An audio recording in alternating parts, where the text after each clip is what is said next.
I was doing 18 credit hours of school, 25 hours of work, and I was paying for school on my own. That's kind of when I decided to just kind of put my head down and go through it.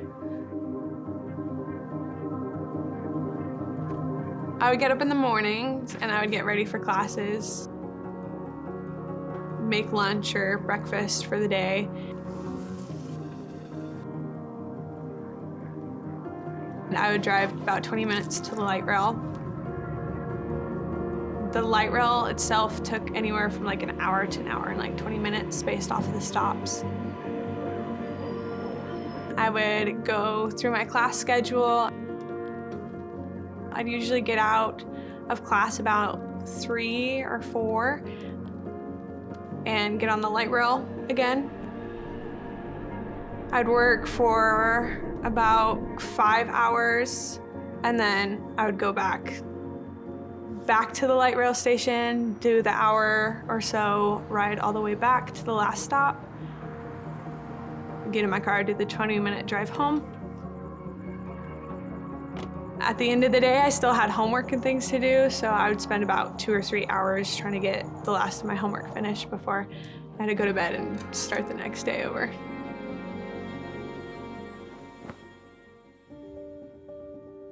So I grew up in a small town in New Mexico. My parents got divorced when I was 10. My dad struggled with addiction, so we spent most of our time with our mom. There was a long period of time where I was more responsible for my sister. I saw everything happening around me and just decided that I'm gonna make sure that I never have to be in that situation again. That image and that feeling I carried when I was like 10 years old carried into my college career of how I was gonna handle myself and how I was gonna kind of create this life that I wanted.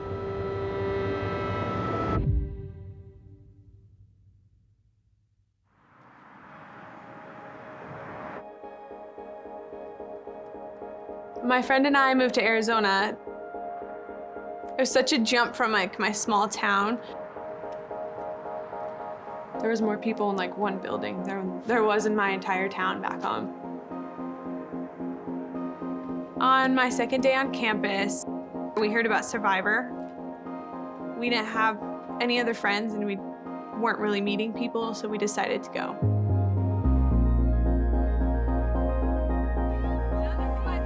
I remember just kind of feeling like, okay, I can see myself doing this, like being around these people and things like that.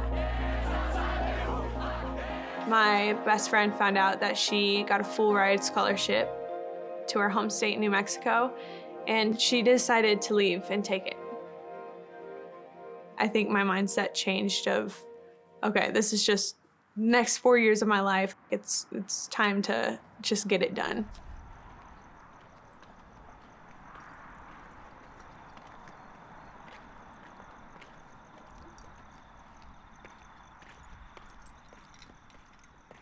So I didn't really have much time to like sit and think about how I was feeling or about how tired I was or about how alone I was.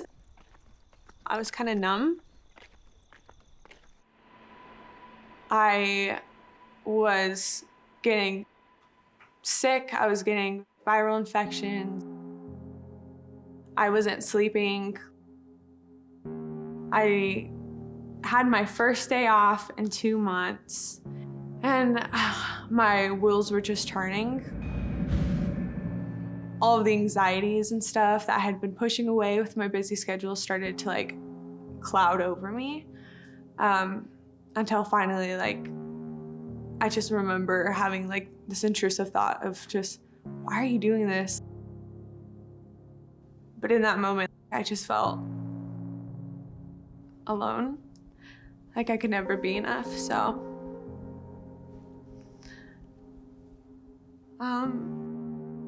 After I'd calmed down, I remembered Survivor and kind of like that feeling and kind of like the community that I had gotten glimpses of.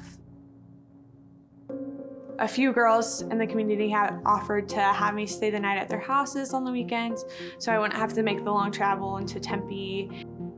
So I actually started doing that like every weekend, spending the night, going to church with them the next day, kind of breaking out of my schedule and out of my shell a little bit. I just felt an overwhelming sense of like freedom. We've got 12 right here. Okay, so we'll finish this up and then we'll mix it with the other one. Okay. While we make the other one, right? Yeah.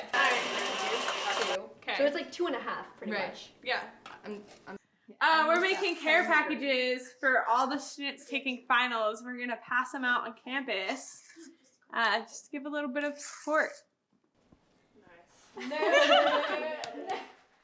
A few girls actually walked me through the gospel and described the relationship between me and Jesus and what that actually meant and what Jesus did on the cross for me. I had proven that when I was in charge of my life, I wasn't doing the best with it. Giving my life to Jesus would not only give me the freedom of not having to worry, but also to just be able to walk in the freedom and knowledge that He has a better life. So I decided to surrender my life to Jesus. I think that was the first time since coming to college I just felt peace. Even my little sister could see like the changes in my lifestyle and my mood and the way I was living and what I was living for. And so she decided she wanted to start like figuring out what it was all about. Seeing Frankie get involved with like this community and stuff, and like actually having these friends that cared what you were doing, how you were doing, like inviting you places, I was like, I want people in my life like that. She had told us that she actually was ready to surrender her life to Jesus, and I got to pray with her and be there for her in that moment. I just remember being like so grateful and even just having a moment of like overwhelming, like, thank you, God. Like, I'm so blessed to be a part of this. Knowing that me just being able to share my story like other girls shared with me could potentially change something in someone else. I just think, why wouldn't I? Like, this is such a big part of my life. If I want others to know me and know Jesus, like, all I have to do is share my story and God will do the rest, so.